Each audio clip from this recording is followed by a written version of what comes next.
Okay, you guys win. This is by far my most requested video ever, and I didn't think I'd be getting around to it so soon. Yes, this is the Artist D Artist How to Draw the Male Torso or Anatomy video. And I just want to set something straight before we even start. If you feel like your pose drawings are not looking good because of your lack of anatomy knowledge, I'm here to tell you that that is not the case.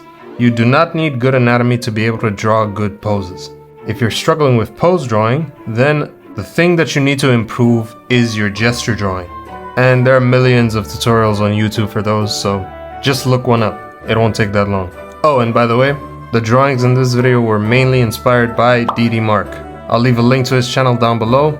And although my method for drawing the male torso is quite similar to his, I think there are enough differences for me to be able to call this method my own. Okay, now seriously, let's get into it. So I always start off by drawing a head for my character, which, by the way, I do have a head drawing tutorial, so definitely check that out if this is a step that you struggle with. Then what I like to do is I like to draw a box shape, which is gonna represent the rib cage. And the perspective on this is not actually very accurate, but it doesn't really matter because we're gonna erase most of it later.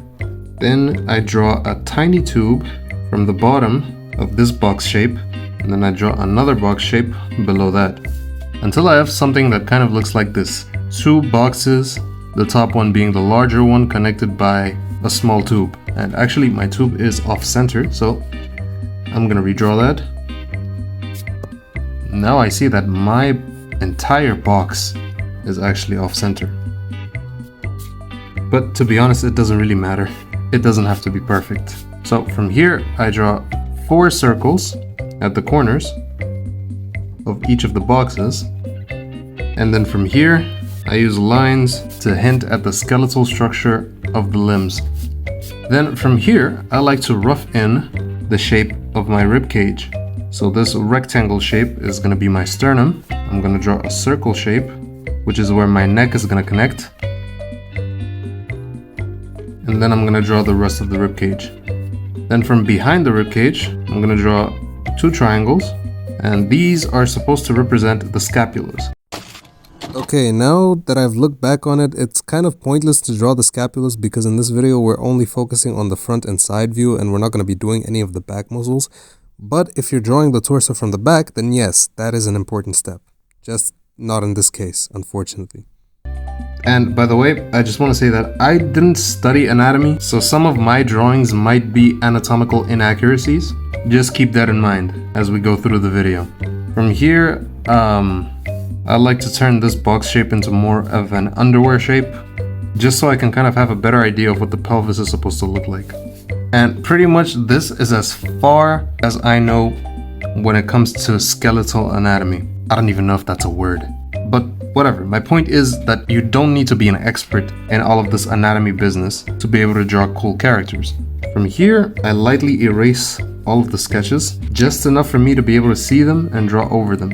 So at the top of the sternum, which is the rectangle thing we drew in the middle of the rib cage, I'm gonna draw like a tiny U shape, which is gonna be indicative of the start of the collarbones. And the collarbones are gonna go all the way up to the shoulders. And actually, I think I made my head a little too big, so I'm just gonna cut down its size like this. Now I draw a separation down the middle for the chest muscles, and I end the chest muscle right before the end of the sternum. And before I finish drawing in the shape of the chest muscles, it would be a good idea to add circles for the shoulders. If you want, you can add in a neck. If you're confused on how thick the neck should be, usually the neck starts at the corner of the jawline. You can add in these neck muscles right here. Then you can add the traps, which start more or less halfway around the neck. Well, they actually go all the way up to your skull, but from this angle it looks like it stops at around the halfway mark of the neck. I'm just gonna add some cylinders to represent the arms, but we're not doing arm anatomy here today, so I'm just gonna leave those as cylinders for the rest of the video. Okay, so we're gonna go back to the chest muscles in a second, which I think they're actually called the pectorals. but I'm just gonna keep calling them the chest muscles. Before we finish drawing those off, I recommend just quickly roughing in the shape of the deltoid. The deltoids, or the shoulder muscles, and they start at the collarbone. Well, it's actually divided into 3 parts, and the front part, which is the one we can see, originates at the collarbone, and it looks kind of like this. So you just want to do that for the other side real quick until you have a shape that looks more or less like this. And from this corner of the deltoid is where the chest muscle is going to insert. And a lot of people get confused as to what's happening here in the armpit area because they don't really know which muscle is on top of which. In a nutshell, it's supposed to be the deltoid, so the shoulder muscle, on top first. Then it's supposed to be the chest muscle or the pectorals, and only then is the arm. Okay, so at this point, I like to kind of rough in the shape of the rest of my torso. I kind of more or less following the shape of the rib cage, and then connecting the rib cage to the pelvis shape that we drew earlier with 2 straight lines. I'm gonna outline the area where the abs are gonna go.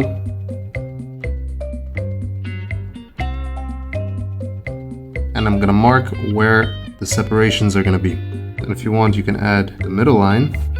And that's more or less what the abs are supposed to look like. Notice that each row of abs isn't divided by just a straight line. It's kind of an upward curve. Adding that detail will just make your abs look a little bit more natural and organic. So I'm gonna ever so slightly round off the sides here. Then I'm gonna make the separation a little bit more defined. And notice how the last 2 abs are the longest ones. There's actually another separation of rows that you can add here near the last 2 abs, which is how you get characters that look like they have like a 10-pack. But honestly, I don't really like that. It looks very, very unnatural. So the most I usually go with my characters is just to give them an 8-pack. Then here, almost at the armpit, I'm gonna draw a line on each side coming from the chest, and that's gonna represent our lats, which technically count as back muscles. So I'm not gonna cover them in this video, but they do show towards the front a little bit. Now from the corners of our chest muscles, I'm gonna draw the serratus muscles, which kind of look like a zigzag pattern. But make sure not to overdo it. At most, draw like 3 or 4. Try not to go above that number. Then you want to extend the zigzag shapes kind of like this. Then from the tips of each of the serrations, I want to draw a curved line coming in and joining the ab muscles. Now from here, you want to draw a straight line from the crotch going up along the bottom 2 abs and then outwards towards the hips. Then at the hips, where we drew the V-cut thing, you're gonna draw a tiny, tiny bump. And you're gonna make the bumps join back up to the straight lines we drew earlier that connect the rib cage to the pelvis. And then you can add the legs. Now let me just ink this sketch real quick so we can clean it up because it's looking a little bit dirty right now. So unfortunately, the ink did not dry when I went in with the eraser. That's why you have kind of these streaks coming off of the drawings, but it at least looks good enough for me to get my point across. But that's pretty much how I draw the male torso from the front view. And now we're gonna move on to the side view. Pretty much the same process. I'm gonna start off with a circle shape. Let me try that again. I said I'm gonna start off with a circle shape. Okay, that's a little bit better. Then I'm gonna draw in my head. Then we're just gonna quickly draw a cylinder shape for our neck. You can add a box shape.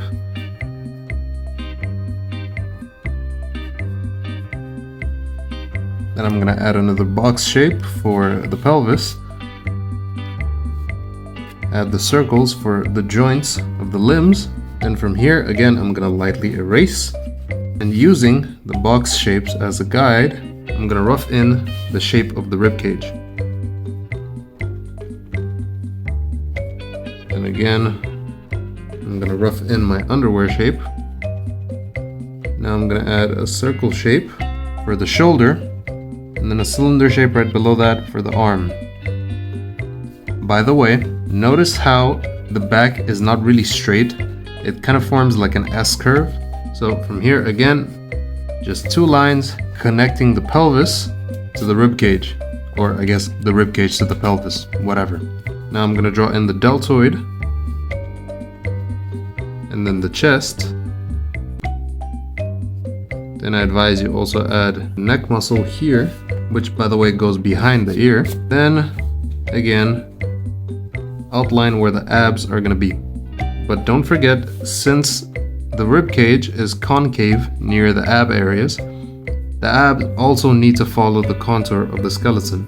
So when they reach the edge of the rib cage, it's gonna curve back in near the stomach area, then it's gonna curve back out where the pelvis is.